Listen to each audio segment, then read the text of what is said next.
تسجيلات الاستقامة السلفية من اليمن. تسجيلات الاستقامة السلفية من اليمن تقدم هذا الإصدار.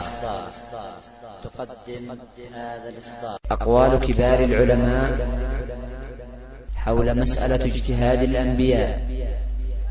يا أيها الذين آمنوا كونوا قوامين لله شهداء بالقسط ولا يجرمنكم شنآن قوم على ألا تعدلوا اعدلوا هو أقرب للتقوى واتقوا الله إن الله خبير بما تعملون. أقوال كبار العلماء حول مسألة اجتهاد الأنبياء.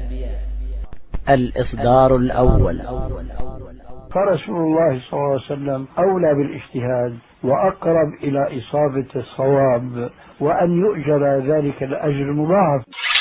فلماذا نقول أن الرسول لا يجتهد وقد اجتهد فعلا، لكننا نقول إن اجتهد فأخطأ فسرعان ما يصوبه الوحي.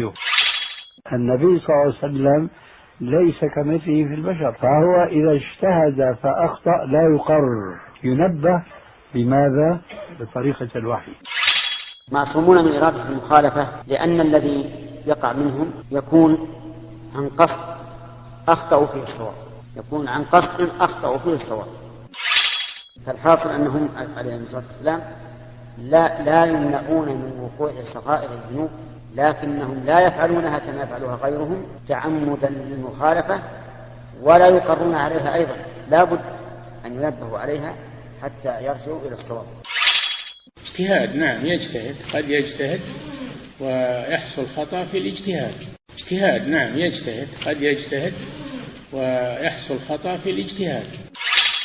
فإنه لا يقر يعني على ذلك، يعني يحصل في الاجتهاد ولكنه ينزل الوحي بدلالة الصواب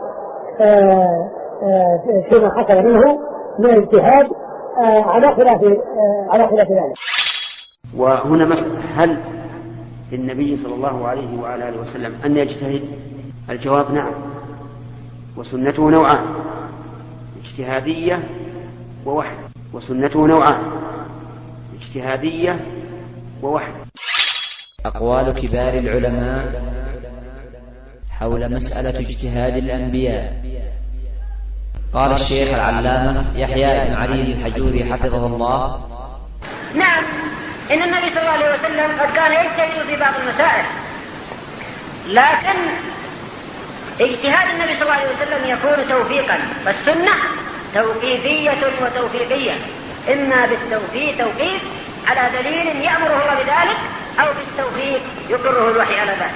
وما كان مخطئا في ذلك ينزل الوحي في أسرع وقت لبيان ذلك الغرض. ومن ذلك عبس وتولى أن جاءه الأعمى وما يدرك لعله يذكر أو يذكر فتنفعه الذكرى. من وسائل الدعوة أقبل النبي صلى الله عليه وسلم على بعض أشراف قريش يعظهم ويطمع في إسلامهم عليه الصلاة والسلام، وأتى ابن أم مكتوم أعمى ويسأل النبي صلى الله عليه وسلم في بعض أمور دينه، والنبي صلى الله عليه وسلم كره ذلك منه، كره أنه يتكلم وهو يتكلم مع أولئك الأشراف يدعوهم إلى الله، وابن أم مكتوم يسأل في ذلك الوقت رضي الله عنه. فبعد ذلك